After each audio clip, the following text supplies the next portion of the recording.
Hello, and welcome to another episode of the Meter Cute interviews here on Meter and Mayhem. Today, I'll be chatting with essayist and poet Heidi Czerwiec about her most recent book, Crafting the Lyric Essay, Strike a Chord.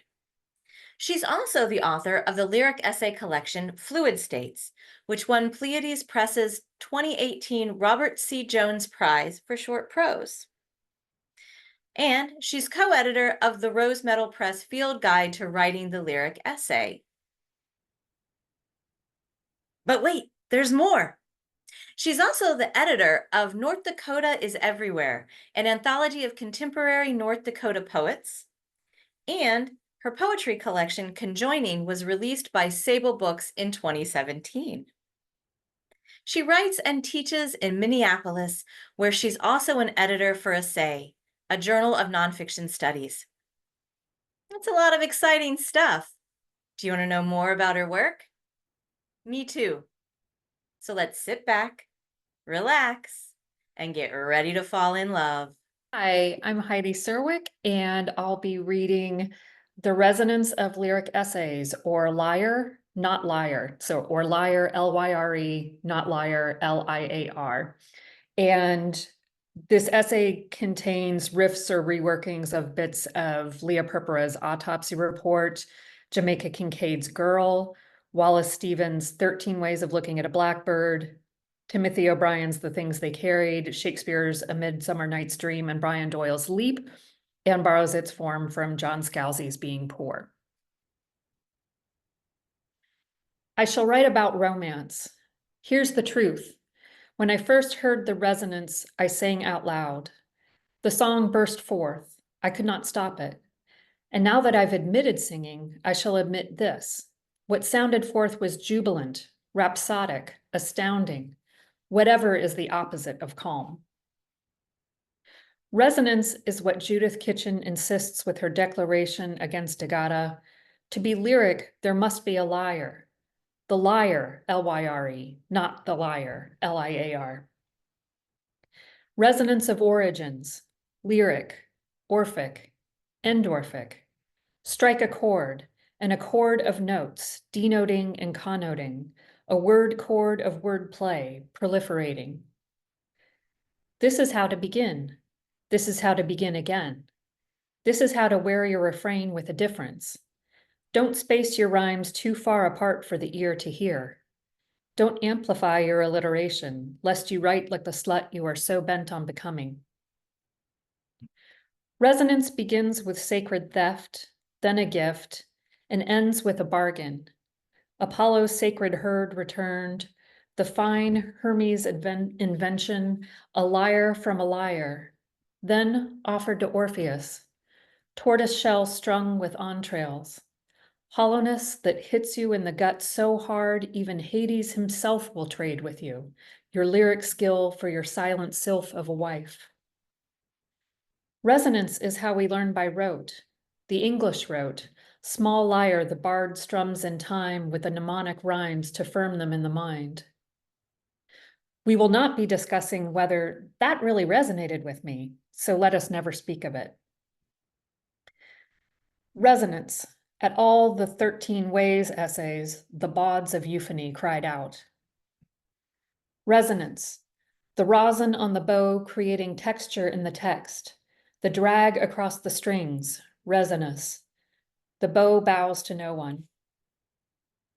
A bard, a bawd, a bird, traveling throughout the piece, a chanticleer strumming his oodalali. Resonance as aural, A-U-R-A-L, tagging of significant words, signifiers spray painted with bright sound, semantic underlining, a sonic highlighter. Songbirds decorate their nests with scraps of resonance, some spectacular bits, but beneath it, nested patterns of sound provide the structure. Language interpretation happens in the left hemisphere of the brain, yet musical sounds are interpreted by the right hemisphere. Resonance as the harmony of the spheres. When the tonic and fifth of a chord are played perfectly in tune, their sound waves average to create an audible ghostly third, invisible scrim, thin meniscus vibrating between. Both sides are listening intently. We carried the resonance itself. We marched for the sake of the march, simple writers, soldiering with our pens, because it was cadence, it was anatomy, and the resonance was entirely a matter of posture and carriage. The resonance was everything, and for all the mysteries and unknowns, there was at least the single abiding certainty that we would never be at a loss for sound to carry. Resonance, what carries, bears us back, each thread, each spoke of speech starting from the same wheel hub. Resonance, the rhythm, the soundtrack below the action, the beating heart, the pulse along the vocal cords, an unbridled galloping faster and faster until the beat is beat back. A stick in the spoke. Stop. Restart. While refrain means to bridle, restrain a thought or feeling, the lyric refrain is freeing, unbridled, a body leaping across the expanse of the page. Resonance, a sound resounding, to reverberate, to echo, the sound patterning a system by which we echolocate through the essay space. Resonance as sonar. In English, sound comes from Old Norse sund, which also means swimming, a body in water, as well as a body of water bordering the sea. A body made mostly of water in a body of water, dissolving borders between writer and reader, between word and speech, where the ear, whose, amplifies sound, sounding the depths of an essay. It shall be called bottom's dream because it hath no bottom. My music theory teacher taught us sound is founded on three conditions: a source, a medium through which sound travels, and a receiver. Thus, the tree falling in a forest koan resolved. Timbre, timbre, a relationship based in sound. Do you hear what I hear? Without you, dear reader, no resonance. Resonance. I saw Doyle do it, and I saw Kincaid do it, and I saw Purpura and O'Brien do it, and I hang on to that.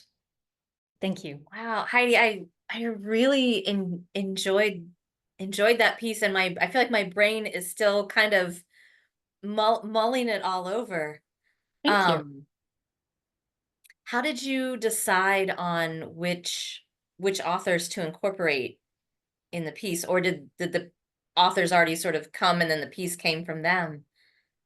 Um, I think I was trying to choose authors who had a lot of resonance in their lyric prose, that were also really notable examples that the reader might be more likely to pick up on or recognize. Not necessarily, which is also why I included the note at the bottom of it. But I thought that like Brian Doyle's Leap or Timothy O'Brien's The Things They Carried would be possibly able to be recognized more, or Shakespeare from A Midsummer Night's Dream or so on. But yeah, and then some of them just came up organically as I was writing it, that it made me think of them. I loved the part where you sort of call out the concept of like, that really resonated with me. We will not be talking about that. Like, Yeah. um, and I think it also allowed for, because as you were reading, I felt myself going very deep into the patterns of the sounds that you were creating. And that moment is lovely is not quite the right word. It's this nice moment of humor and respite that gives your brain a second to get itself back together before we get back in there. And I I loved that technique, that tactic that you used. It was masterful. It was wonderful. Thank you so much. So I'm interested in knowing about other authors that you enjoy, particularly what author has caused the most mayhem in your life? Um, well, there's a couple of books that I would say caused mayhem. The first would be Paul Fussell's Poetic Meter and Poetic Form, which is this great kind of a textbook almost for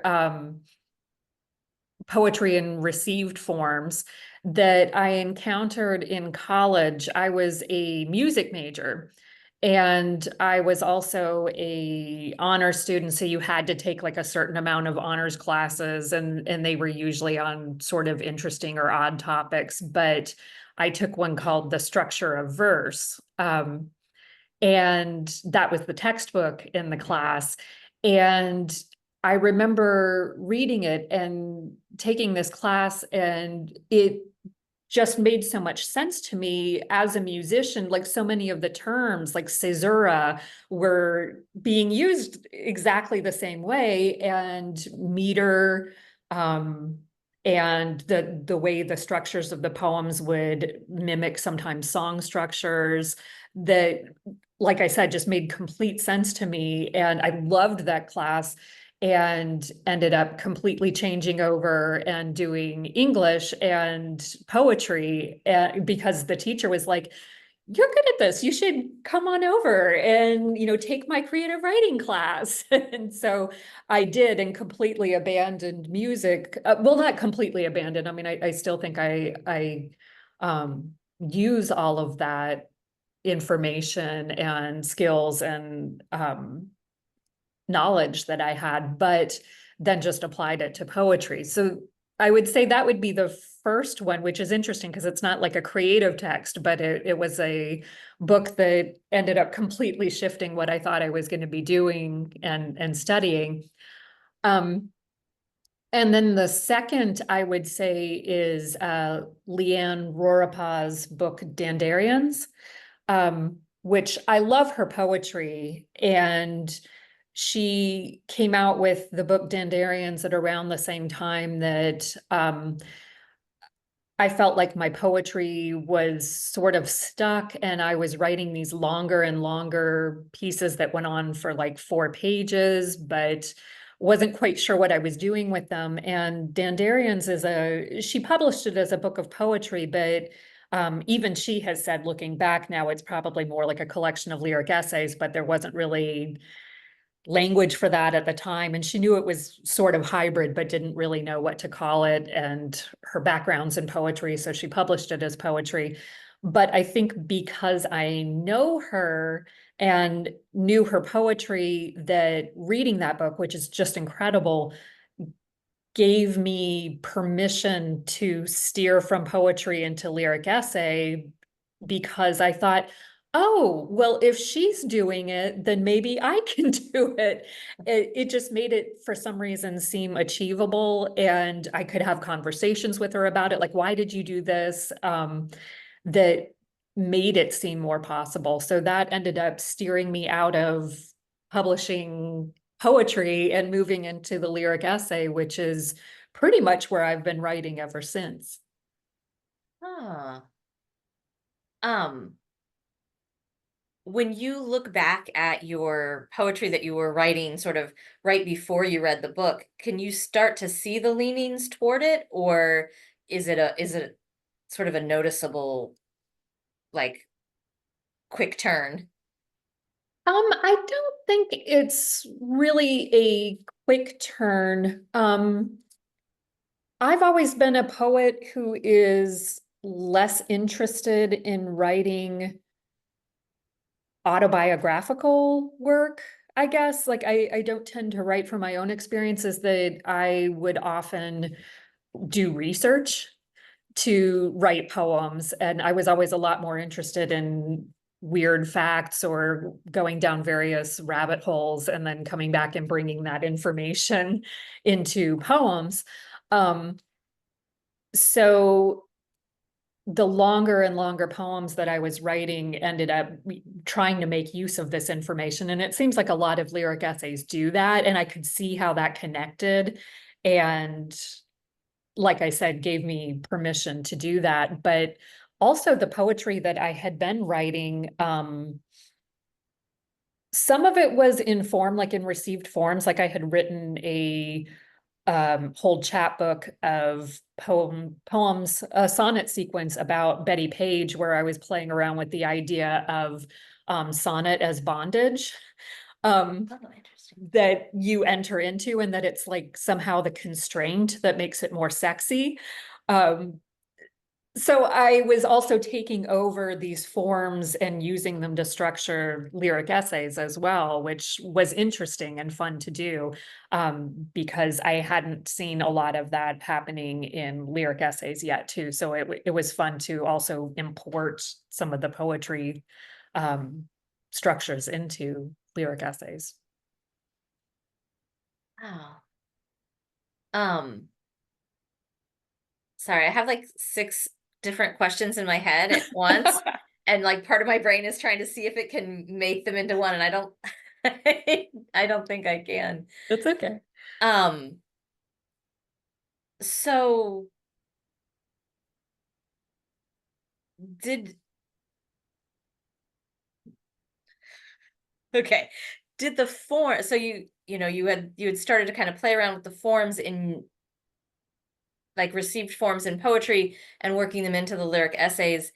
Did they go gently into that, or do you feel like you were doing a lot of um sort of intellectual work to make it happen, or did they just flow and do it? I've often been the kind of writer where, as I'm thinking through or working on a piece, that it doesn't seem to really get going until I hit on the form for it that I think will work for it. But I had spent so long working with forms and poetry and had taught those classes numerous times that I knew a lot about what the forms were good for. Like Theodore Retke had this great quote in a letter where he said that forms were not molds that you poured content into, but they were more like sieves that caught certain kinds of content. So that helped to think about, if I'm writing more obsessive work, then, could I borrow from the sestina somehow? Or if I'm making arguments, could I use the sonnet form? And like, for instance, there's a sequence in my book of lyric essays, Fluid States, where a friend who was putting together a book on the back and oil boom in North Dakota, back when we all taught at the University of North Dakota, and he wanted me to include a creative piece in this anthology of scholarly work on the Bakken. And I was trying to write about the back and oil boom and feeling like there's so many aspects to it: economic, socioeconomic, gendered, environmental, the economy itself, the building, crime, so many aspects to it that I was like, okay, how do I pick one and work on that? And eventually I hit on the form of doing a heroic crown of sonnets, but in prose. So they're each 14 sentences long, and the last sentence of one becomes a version of the first sentence of the next. And then there was like a crown one that was made up of all the repeated lines, but it allowed me to link together all of these issues to each other, so that, like, the end of one piece might be talking about traffic and the increased traffic in an area of rural North Dakota that's not used to having like loads and loads of trucks going through it every day. And that traffic turns into increased trafficking, of sex trafficking that was happening in the area, because you have lots of single men out there. So it helped to have ideas in my head of forms going into it. And then it almost seems like the pieces write themselves once I know what form is the best sieve to catch that material. Wow. Um, that's cool. I was trying to, trying to think of it's just cool. That's that's what I got. Um, when did you live in North Dakota? So I taught at the University of North Dakota from 2005 through spring of 2016. Okay. And Well, then we moved. I have a cousin that went there, so I have Oh, family up in really? North Dakota. That's why I was like, huh, I wonder if Heather maybe ever was in one of your classes. Maybe. I'll check in with her rather than you, because my guess is she would remember a teacher more than you would remember all the many, many students. So I probably went through. Um, so you're up in Minneapolis now, so you're still hanging in the colder regions. Yes. Yeah, we moved to Minneapolis after North Dakota for my husband's job. Do you find sorry, I'm it's the I get the like 9 million thought kind of questions. Um, because you've said that you typically don't write about things from your personal experience. Um, and I'm wondering, do you find that geographic space change how you're writing, even when you're not writing about those spaces or about your own life there? Um, that's an interesting question. I don't think of a lot of my work as space-based or place-based. Um, Usually if I've written about a place, it's after I've left it, which maybe gives me some distance to think about it. And um, I certainly wrote the North Dakota piece like right as I was leaving North Dakota too. Um, but I guess I got started on it while I was there. But yeah, I'm not sure that I have anything interesting to say about it because I don't really think of myself as like a place-based writer. Yeah. It was just one of those random Sure. questions that kind of pops up. I'll get back to the regularly scheduled questions then. Um, so I'm curious about what advice might you have for an earlier version of yourself? Sure. And these are lessons that I still don't know now, so I'm not sure that my younger self would listen to me any more than I do now. But I would say don't be so impatient and that nothing has been wasted, time or effort, like the music studies, the poetry degrees, the scholarly work, the time I spent on metrical poetry, um, the failed manuscripts that taught me how to write the next thing. Like they were all useful. They all have their place, and that they've all become part of how I think about the lyric and how I've been able to translate all of this into the lyric essay and writing craft and criticism about the lyric essay. So I don't feel like anything out of that was wasted. I also would tell my younger self to respect your elders more, which maybe is something like now that I'm becoming older that I'm like, okay, I cringe to think about how when I was young, I mean, there were certain writers that I admired a lot and would listen to anything that they had to say, but a lot of the time I would feel like, get out of my way, like I'm the new hotness. And I wish that I had been a lot more thoughtful about, listening and taking in even more than I could have because I thought that when I was very young that I didn't have anything to learn. Is there anything in particular that you remember that stuck with you, but stuck with you because you sort of were fighting against it, but now you're like, oh, I should have listened more. Is there anything in particular? Um, I think just certain teachers or like guest teachers that I thought, oh, their aesthetic is completely different from mine. That's not at all what I'm doing.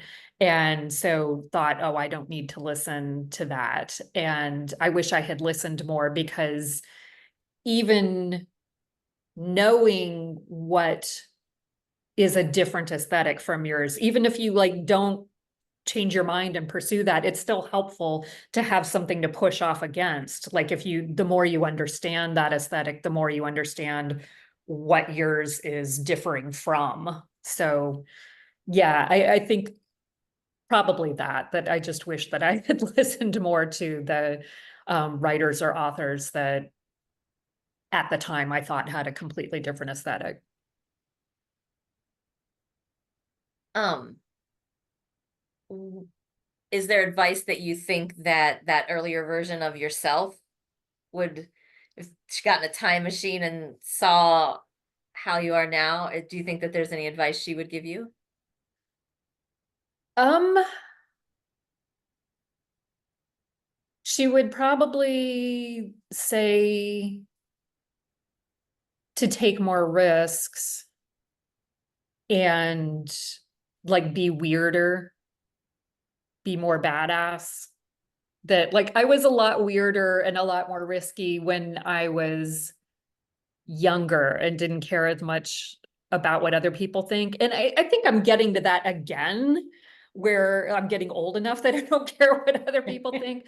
But I think there was a lot in between there where like I might not have gone to retreats or conferences or on experiences where I didn't know other people, um, because I got at a point where I became really shy around people, when I was around in my like 20s or 30s. And so I think a much younger version of me, who I don't know exactly what changed. It probably had to do with my first husband was kind of emotionally abusive, and I think that made me go into a shell more.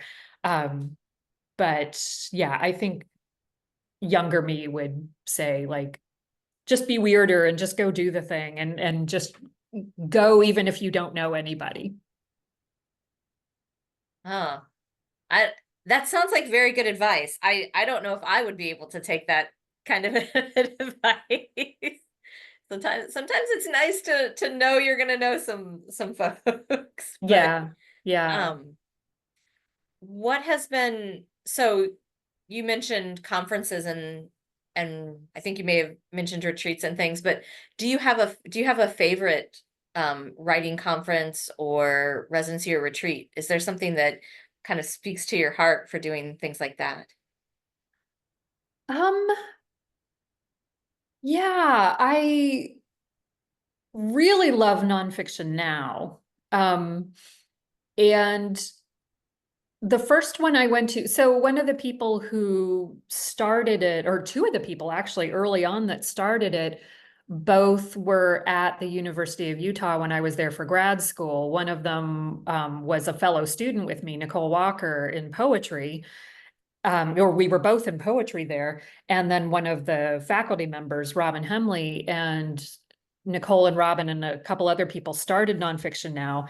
And around the same time that I was starting to do early feeling into lyric essay, but also had been writing these poetry pieces and sequences, and like the Betty Page one, that Nicole was trying to get me to come to Nonfiction Now. And I was like, oh, but I don't know. I really kind of write poetry. And she's like, yeah, but it's nonfiction poetry. You're, writing about real people.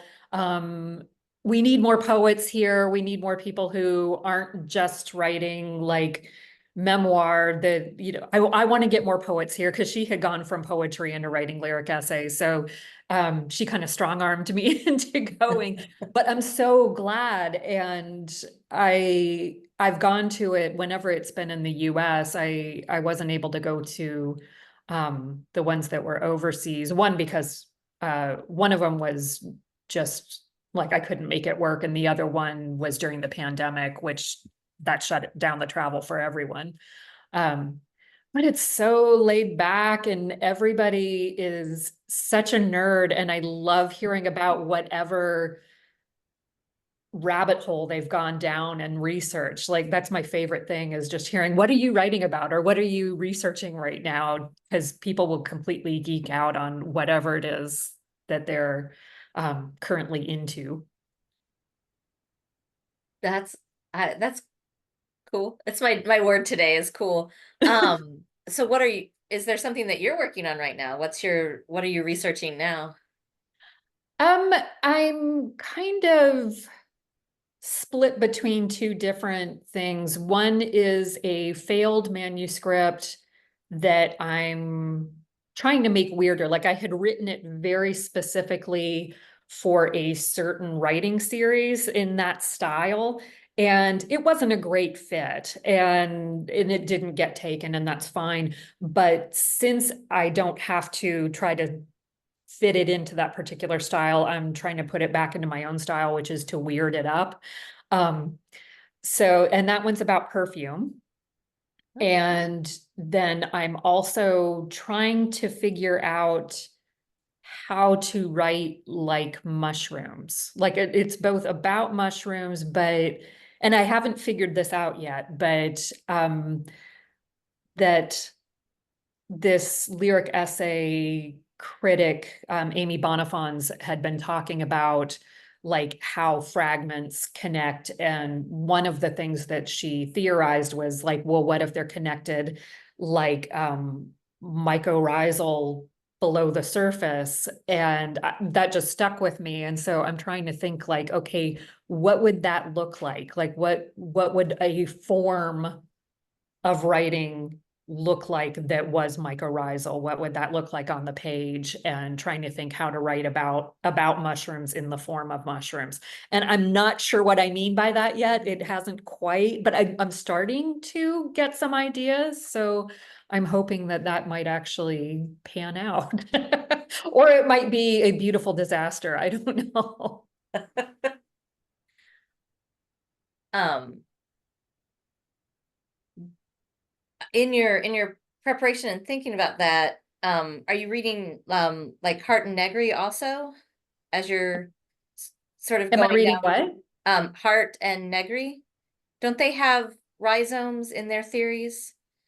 Something, and sorry, my brain obviously, as I've proven throughout this interview, it's not making all the connections it needs to right now, but I feel like they've got something about rhizomes, and I'm not 100% sure if they're using it in a way that is interesting with what you're doing or not, but that's just what my I brain wondered.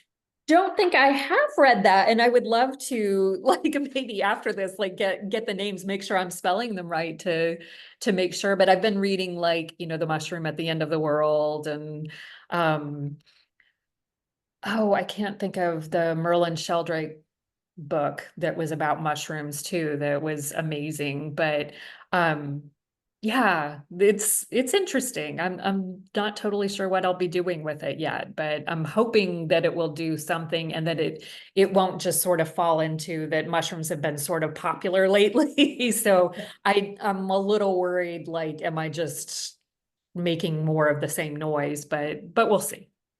Yeah, I look forward to seeing what you come up with. It's me too. I have you seen the I don't remember what the actual name of I see things on YouTube because I don't do TikTok. It's just too much coming at me at once. Um, but it's little mushroom drawings, and the voiceover is often about sort of the ennui of contemporary life, but it's made extra cute because it'll be Oh, mushroom, and sometimes the mushrooms sing, and so yeah, I have seen that, and there's some interesting mushroom content on the web too. But um, yeah, I love all of that stuff, and I'm not even sure what I'm going to be pulling from. A weird connection I also had that I'm thinking about exploring is John Cage keeps coming back to me at various points in my life, and when I was young and fierce in music, playing a lot of his work. And I was just obsessed with his music and thought it was very cool. And now I'm coming back to the ideas about silence when I was thinking about white space and the lyric essay. And so thinking about his lecture on silence, and then also realizing that he was like the head of the New York Mycological Society as well, like way back in the day in the 60s. And has a lot of drawings and things that he did of mushrooms and like poisoned himself a few times. So like I think it's interesting that as a figure he keeps coming back into my life. So I think I'm going to have to incorporate him too. Wow. That's cool. You're very cool, Heidi. Like, Well, you're cool. this is my brain in like a real time. Okay, mushrooms and perfume, and it's just yeah. I'm kind of like a um Google Chrome with like 30 tabs open. And actually, I usually do have 30 tabs open, but that's just sort of my brain's always like magpieing everywhere. Well, I have really enjoyed getting to hang out with you as you magpie today. Thank you so much for coming on. Thank you so much for this conversation. I appreciate it. What a fun interview that was. I hope you had as much fun listening as I had talking. Sorry about all the pauses, y'all. You know, sometimes I get to the end of a work day when I'm recording these after work and nothing's nothing's making the connections it needs to. And lyric essays, it's all about the connections, isn't it? Ah, that was a joy to listen to Heidi talk about them. So, have you written any lyrical essays?